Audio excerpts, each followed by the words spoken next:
નાદોલથી સાલગી પધાર્યા. ત્યાં ખારી નદીના કિનારે સભા કરી. નાદોલના બ્રાહ્મણો ત્યાં આવ્યા છે. સભામાં પ્રભુને કહે, અમારે તમને પ્રશ્ન પૂછવા છે.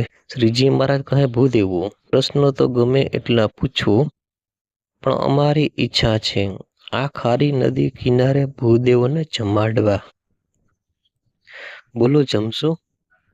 હા, જમશું. લગભગ 150 જેટલા ભૂદેવોની સંખ્યા હતી. એટલે નદીના કિનારે જ રસોઈ બનાવી. સુંદર રસોઈ તૈયાર થઈ ગઈ. ચોખા ઘીની સુગંધ છૂટી એવા લાડવા, દાળ, ભાત, વૃતાંતનું શાક.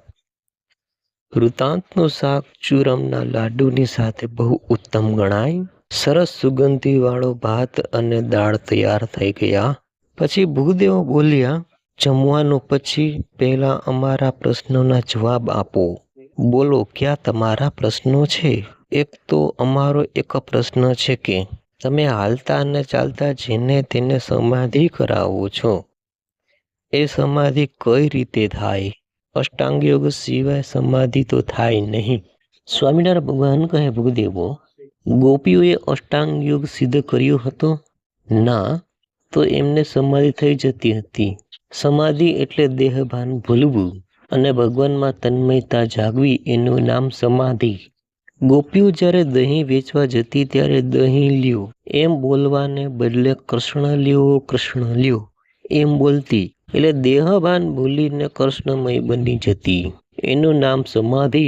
અમારા આ બધા ભક્તો છે, એમાંથી કોઈને એવો ભાવ જાગે તો દેહભાવ ભૂલી જાય, અમારામય બની જાય, એટલે એનું નામ સમાધિ છે. ભૂદેવો, બીજો પ્રશ્ન પૂછ્યો, તમારું દૂધ કહો. શ્રીજી મહારાજ કહે, દૂધ તો ગાયનું હોય, ભેંસનું હોય, બકરીનું હોય, થોરિયાને પણ દૂધ હોય. એમાં ક્યાં દૂધની વાત કરો છો? તમારું દૂધ કયું? સ્વામિનારાયણ ભગવાન કહે, દૂધ અને દહીંમાં પડ્યા વગર આ લાડુ જમો. આ શાક દાળ બધા ઠંડા થાય છે, તો અમારે નથી જમવાનું. અમને તમારા દૂધમાં શંકા છે. દૂધ એટલે જ્ઞાતિ. શ્રીજી મહારાજ કહે છે, ભૂદેવો, પ્રેમથી જમો. છતાં માનતા નથી. સ્વામિનારાયણ ભગવાન કહે, તો પછી તમારી મરજી. લાડુ તમારા માટે છે. પણ બ્રાહ્મણો ન જમ્યા, ઊભા થઈને ચાલ્યા ગયા. સ્વામિનારાયણ ભગવાન એ જ વખતે ત્યાં જ ખારી નદીના કિનારે બિરાજે. એટલે આજુબાજુના ગામડાના ગરીબો પ્રભુને જોવા માટે આવે. સ્વામિનારાયણ ભગવાન કેવા છે, ચાલો જોઈએ.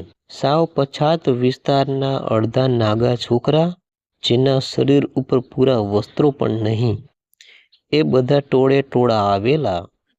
પ્રભુએ પાર્ષદને કહ્યું કે આ બધાને જમાડી દો, અને બધાને બેસાડ્યા. એવા સારા રૂપાળા લાડુ આજે તો જોવાય ના મળે. એવા લાડુ, આવા લાડુ અને સુંદર શાક, સ્વામિનારાયણ ભગવાનનું પ્રસાદીનું પાર્ષદોએ પીરસીને બધા ગરીબોને જમાડી દીધું. બે ખેડૂતો ત્યાં આવ્યા. હે સ્વામિનારાયણ ભગવાન, અમારે બહુ દુઃખ છે એક વાતનું. આ ખારી નદીમાં પાણી ટકતું નથી. ચોમાસું આવે નદી બરાબર ઉભરાઈ જાય છે, પણ થોડા દિવસોમાં સુકાઈ જાય છે. અહીં આગળ કોઈ પરાપૂર્વનો સાફ થયેલો છે. આટલા વિસ્તારમાં પાણી ટકતું નથી.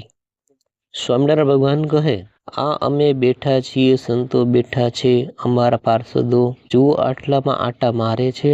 આ વિસ્તારમાં આટલી જગ્યામાં આ નદીમાં કાયમ પાણી રહેશે. ભગવાને વરદાન આપ્યું. ત્યારથી આજની તારીખે પણ ખારી નદીમાં નાદોલ પાસે જાઓ તો પાણીનો ધરો ભરેલો જ હોય છે. ત્યાંના માણસો સંપ્રદાયના આશ્રિત નથી. પરંતુ આ વાત બધા જ કહે છે કે સ્વામિનારાયણ ભગવાનના આશીર્વાદથી આટલામાં પાણી કાયમ ટકે છે. બાકી આ નદી હંમેશા સુકાઈ જાય છે.